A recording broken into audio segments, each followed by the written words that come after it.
Bonjour à tous, bienvenue sur Sensation. Je reçois aujourd'hui Tiotis Josse, Miss Internationale Normandie 2019 et candidate à la 25e édition des Championnats du monde des arts du spectacle et de la mode dans la catégorie mannequinat. Bonjour. Bonjour. Alors Tiotis, on va parler de vous et vous présenter à nos auditeurs. D'accord. Vous avez 24 ans, vous vivez à Rouen. En 2019, vous êtes élue Miss Internationale Normandie. Vous aimez la mode et le mannequinat depuis votre enfance. Alors comment vous est venue votre appétence pour la mode ? Alors, du coup, moi, je pense qu'on pourrait dire que tout vient de Miss France, parce que quand j'étais petite, je regardais Miss France et c'est vrai que bon, il y avait moins de réseaux sociaux, moins toutes ces choses, et donc on avait moins accès à tous les shootings photos ou les rediffusions de défilés qu'on peut voir aujourd'hui. Alors moi, tout a commencé avec Miss France, c'est pour ça que j'explique toujours qu'il y a un petit peu de nostalgie là-dedans quand je regarde même encore aujourd'hui le concours. Donc c'est vrai qu'il y a tout cet attrait, à la fois maquillage, tenue, défilé. Tout ça en fait qui fait que moi j'avais des étoiles dans les yeux. En grandissant, je me suis de plus en plus renseignée sur le sujet et puis j'ai tenté, j'ai commencé et puis vraiment on se rend compte en fait qu'on est attiré fortement pour quelque chose et que ça coule de source finalement. Et vous avez suivi un parcours en fac STAPS. Oui. Dans le sport comme dans le mannequinat, il faut une ténacité, un dynamisme et un caractère à toute épreuve. Alors justement, quand on parle de Tiotis Josse, est-ce qu'on peut utiliser ces qualités ? Je suppose que oui, et comme vous l'expliquiez, évidemment, ça passe aussi par des choses qu'on retrouve dans le sport. C'est-à-dire que c'est très important d'avoir une hygiène de vie qui colle à nos activités. Il y a une intention de bien faire les choses. Donc on se réveille tôt le matin, il faut être tenace, il faut être de bonne humeur, il faut avoir tout ce qu'il faut pour que ça fonctionne. Donc oui, je pense qu'on peut dire que du coup, toutes mes qualités collent à la fois au sport et au mannequinat et que on peut dire que je suis quelqu'un de motivé, je suis quelqu'un de tenace, dans les bons comme dans les mauvais côtés, évidemment. Et que je suis quelqu'un, j'espère, de sympathique et que ça se transmet dans les photos que, par exemple, je peux faire. Et vous vous êtes inscrite au projet Révélation des étoiles dans la catégorie mannequin. Oui. Avant de parler de votre participation, on va justement parler un peu du projet. Alors, Révélation des étoiles, c'est quoi ? Alors, la personne qui a créé ce projet, c'est Anastasia Gaille. Donc, c'était quelqu'un qui drivait les artistes, ce qui avait ça comme objectif dans sa vie et qui a toujours eu beaucoup de défis à relever. Et en fait, elle s'est rendue compte que beaucoup d'artistes avaient du talent, mais ne savaient pas quoi en faire ou en tout cas comment l'utiliser. Et donc, elle s'est intéressée à tout ce qui avait tout ce qui était possible de faire. Et on s'est rendu compte aussi qu'aux États-Unis, la mentalité n'est pas la même. Déjà, les artistes n'ont pas la même mentalité. Il y a aussi vraiment une notion d'aller chercher sa réussite qu'on n'a parfois pas forcément en France. Peut-être la notion de se dire que les choses viennent un peu d'elles-mêmes. Et il y a aussi la notion de là-bas que les producteurs, tous ceux qui ont la possibilité de transformer nos vies, n'ont pas non plus la même mentalité et ne nous voient pas pareil. De la même façon, vraiment. C'est comme ça que ça s'est un petit peu organisé. Et vous vous êtes donc inscrit à ce Oui. projet. Vous remportez la médaille d'or de la catégorie mannequin femme à Cannes lors des championnats de France. Alors, comment s'est déroulé justement ce championnat et que retenez-vous de cette expérience ? Alors, c'était particulier. Déjà, moi, c'est la première fois que j'allais à Cannes. Donc, déjà, on avait un cadre quand même assez incroyable. C'était juste avant le festival, en plus. Donc, vraiment très impressionnant. J'avais déjà défilé, mais c'était vraiment très différent. On avait aussi des créateurs qui nous avaient habillés. Puis, on est entouré dans ce projet. Il n'y a pas que des mannequins. Donc, on est vraiment une grande équipe de France, en fait. Donc, c'était très bon enfant. Très familial, beaucoup de bonnes vibrations artistiques. J'en garde un super bon souvenir. Je suis aussi très contente d'avoir eu la médaille d'or, parce que ça m'a permis aussi de me situer dans ce projet, parce que on est toute une équipe à partir aux États-Unis en juillet.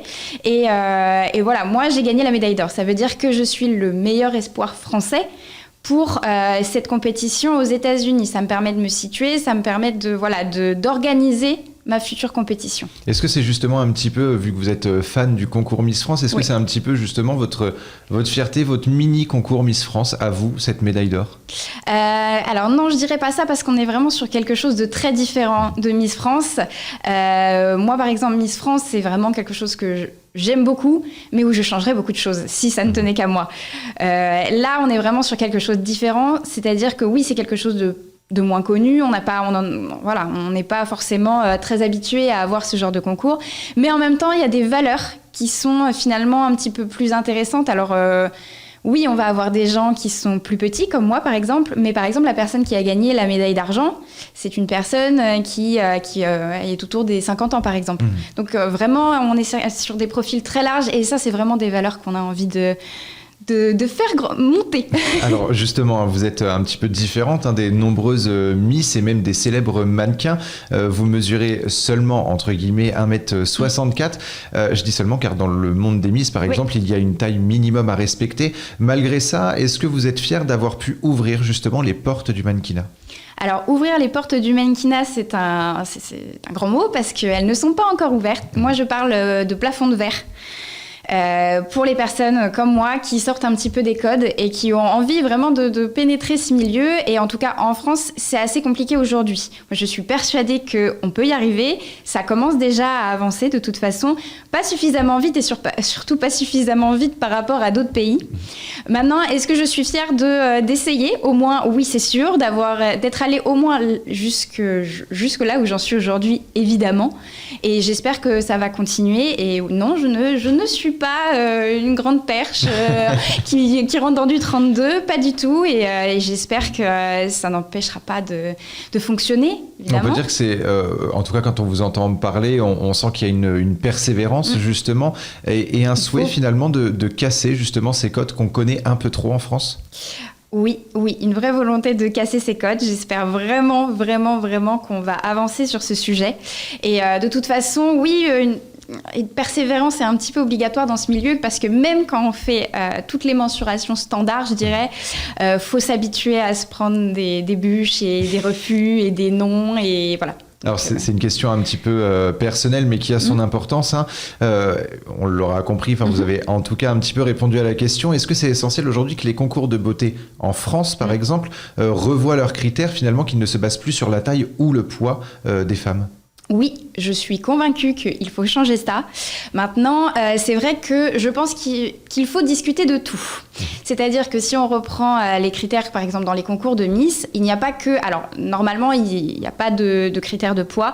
Il y a des critères de taille, il y a des critères d'âge. Il ne faut pas être marié, ne pas avoir d'enfant, ne pas être tatoué. Enfin, voilà, il y a plein de choses. En fait, moi, je pense qu'il faut réfléchir à tout. Il y a des pays qui ont décidé de tout enlever. Il y a des pays qui n'enlèvent pas tout, il y a des pays qui ont beaucoup, comme nous, de critères. Voilà, moi je pense qu'il faut réfléchir à tout. Maintenant, vraiment sur ce critère de taille, et donc là on peut parler des Miss, mais on parle aussi du mannequinat. Non, quand on fait un show coiffure ou quand on fait juste des photos, non, le critère de taille n'est pas essentiel et je pense que c'est juste parce qu'on a l'habitude. Et on ne peut pas évoluer en gardant certaines habitudes. Et alors, grâce à cette médaille d'or lors du projet Révélation des étoiles, vous êtes donc candidate au championnat du monde des arts, du spectacle et de la mode à Las Vegas en juillet 2022. Oui. Comment est-ce que vous... Alors, vous avez aussi lancé un pot commun pour toutes les personnes qui veulent vous soutenir dans votre expérience. Donc, comment est-ce que vous appréhendez cet événement et à quoi va servir cet argent récolté ? Alors, c'est un projet qui coûte très cher. Alors en fait, c'est un peu... je suis une sportive qui irait aux Jeux Olympiques. C'est des Olympiades de la mode et des arts du spectacle. Donc forcément, il y a un budget. Donc ça va être l'hôtel, l'avion, l'inscription. Il y a un bootcamp juste avant. Il y a des formations. Il faut que je vienne avec mon book, mon composite. Il faut que je fasse des photos. Voilà, il y a énormément de préparation. Et énormément de dépenses. Donc, évidemment qu'il faut pouvoir le financer. Alors, je suis passée par plusieurs choses. Donc, effectivement, il y a un pot commun que je mets de temps en temps en ligne sur mon Instagram. Et c'est surtout, j'aimerais vraiment pouvoir financer la plupart de mon projet grâce à des sponsors surtout. Sponsors, mécènes, et c'est pour ça que je fais des appels aux sponsors assez régulièrement. J'essaye de contacter des entreprises de la ville ou même des entreprises qui auraient un impact national. Toute personne qui voudrait faire de la pub à l'étranger est le bienvenu, évidemment. On peut travailler ensemble. On a fait un bon tour de votre CV. Alors vous avez aussi été égérie Saga Cosmétique en 2019, où vous avez aussi défilé à la Fashion Week Rabat Maroc en 2019 également. On peut suivre votre actualité sur votre compte Instagram Thio-Joss. Merci beaucoup d'avoir été avec nous sur Sensation. Et pour revoir ou réécouter cette émission, rendez-vous sur notre site et application Radio Sensation.